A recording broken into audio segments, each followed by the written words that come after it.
stocking stuffers. Got to get it early there, Doss. You certainly do. This rain is significant, and a slip for Aaron Gossage. The foot completely came out, and he'll be OB left. So immediately a heavier rain and an immediate slip for Gossage.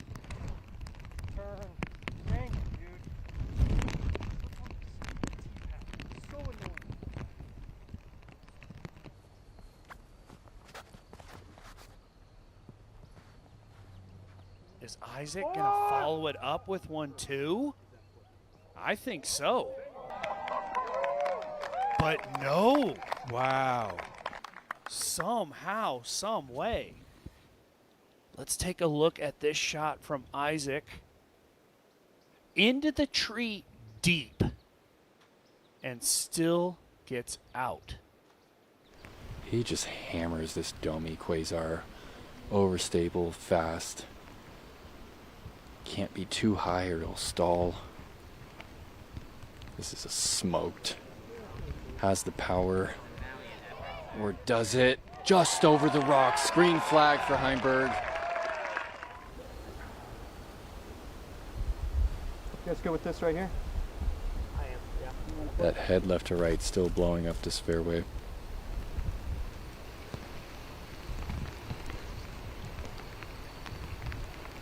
Gonna take himself 20 feet further away from the pin, but opens up the angle a touch.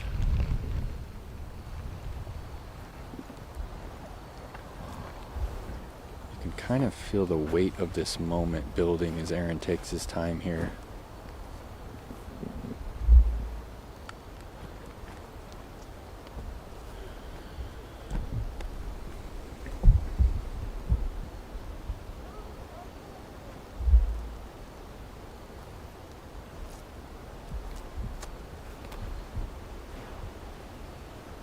Flat, overstable driver here. The ground's a little slick. He has to be careful with the way that he throws his weight around.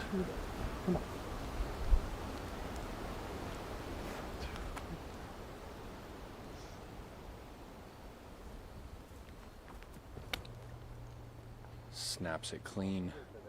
The wind is dropping it. Dropped it right out of the sky. Hits the rock. It's going to be short. Why? One slip, it's all it takes. Just kills you. Yeah, what a moment in the tournament right there. Door is still open. Self-talk by Gossage. You're seeing Brian Cole probably mentioning the pace of play, and that really sewed things up for Isaac. Another opportunity for Isaac. Can't overlook this shot, though. Got to make it a good one, and he does. The fact that Isaac Robinson is going to walk with par is a miracle. The drive was a shank, and he hated the second shot as well.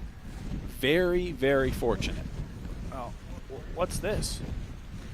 I don't know. I would not have thought, in my interpretation of the rules, that the drop zone would be in play with no cross. For any throws coming from the fairway to rest out of bounds, mark the spot where it was last in bounds. Only if that spot is on the island green do you go to the drop zone.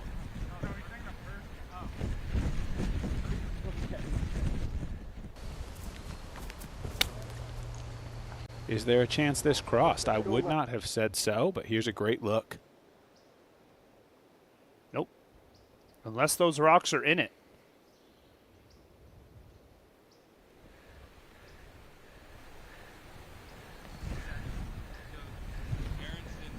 Let's go to Perkins. Perkins, what do you got for us? They're talking about it now. Aaron looks pretty frustrated because initially he thought he was going to the drop zone. His disc hit the rock wall, and it looks like the line is on the outside of the wall. So he's arguing his case with them at the moment, and the spotter is telling him that it never crossed that white line. The question is, where is that line relative to the rock? How tight is it on the rock? I will push back on that slightly. That view, it looked like it may have come in at the base of the rock. So there is a chance that it didn't cross. But regardless, this is all so bad for Aaron. The spotter couldn't have been in a better position. He was standing right on top of it. So he has to have had a conclusive look, you would think, for him to be emphatic about the fact that Aaron's disc did not break the plane. And now Aaron has to make sure that he does this within his allotted time. I mean, he's been given the warning. There's no penalty for that. If he exceeds it again, he's automatically assessed a stroke.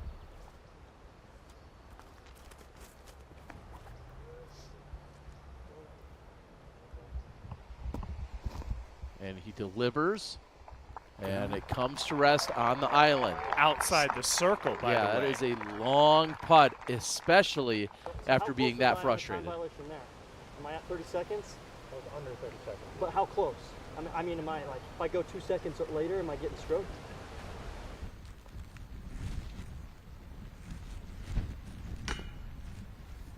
Short.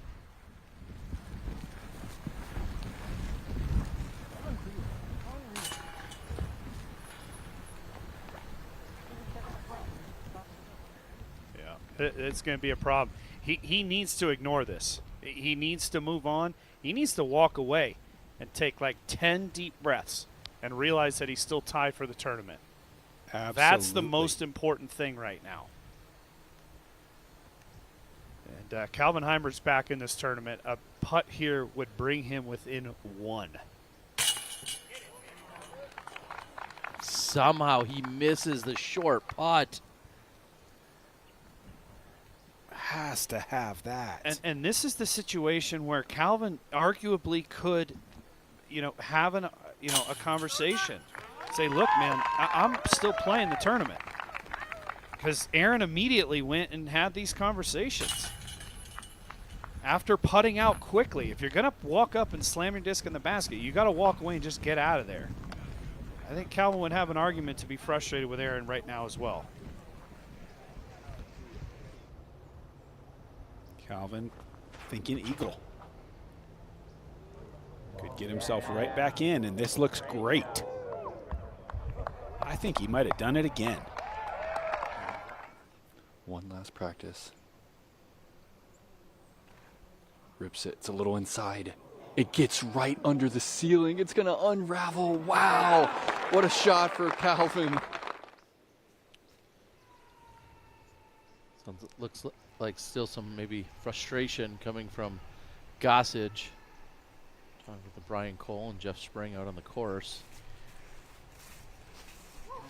And what a perfect forehand. If you want to pop up that financial caddy thing, if I'm the caddy for Aaron Gossage right now, I walk over and say, hey, dude, forget about it. The focus right now is these final 3 holes. If you want to argue with these guys, let's talk about it after the tournament. Leave it behind you. These are the most 3 critical holes of your career at the moment. It's the best opportunity you have right now. Let's take advantage of it. A little bit more distance today. Huge opportunity for Calvin. Yes! Heimburg hits the putt for eagle.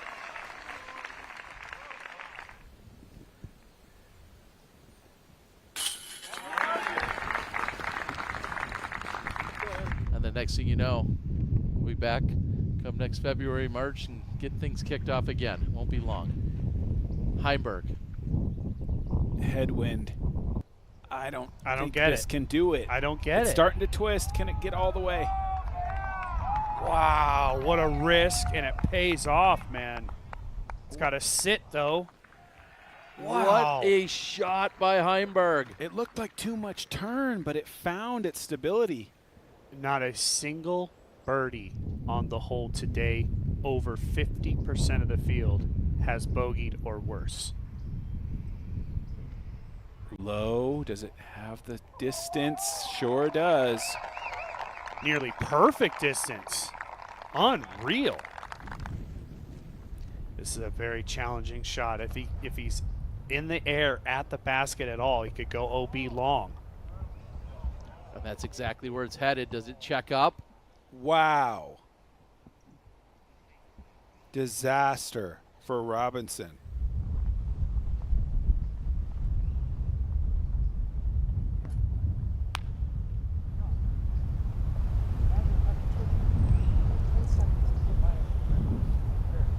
after the eagle on 15. Can Heimburg deliver a birdie on a hole no one has got so far today? And Heimburg is your new leader. Going 3 under in the last 2 holes. Calvin Heimburg out in front with 2 to play. He is 5 back, and he missed his birdie putt there.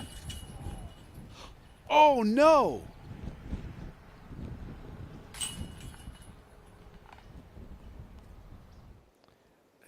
I mean, Calvin now has a stranglehold on this tournament. It's not 1 anymore, it's 2. Heimburg at 32 under. Gossage, Robinson, both at 30.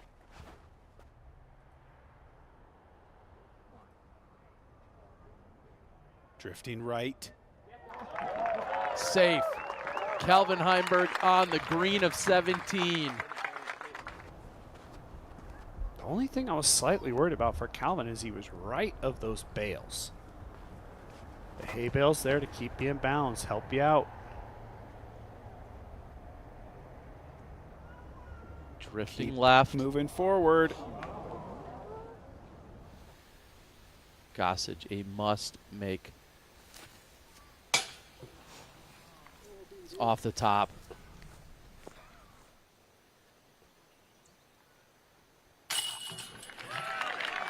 Calvin Heimburg takes a 3-stroke lead into the final hole of the Disc Golf Pro Tour Championship. Solo. We already talked about Gossage in this situation. Solo second is 15K. Yeah, nice. Go B. Choke, man. Did it stay in bounds? It was way right. Didn't see a flag. That would be the worst case scenario where Isaac could then come and take him over completely with a 2-shot swing.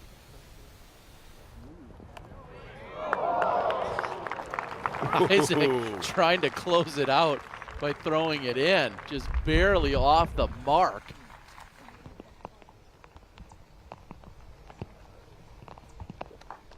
Gossage pitching up, maybe right next to the basket.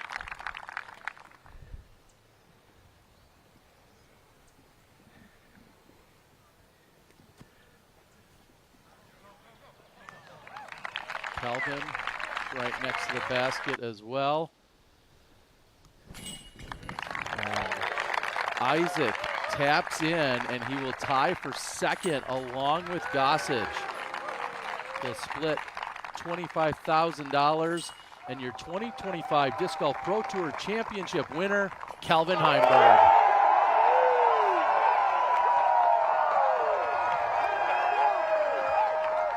The winner of the 2025 Disc Golf Pro Tour Championship, taking home $30,000. Please put your hands together for Calvin Heimburg.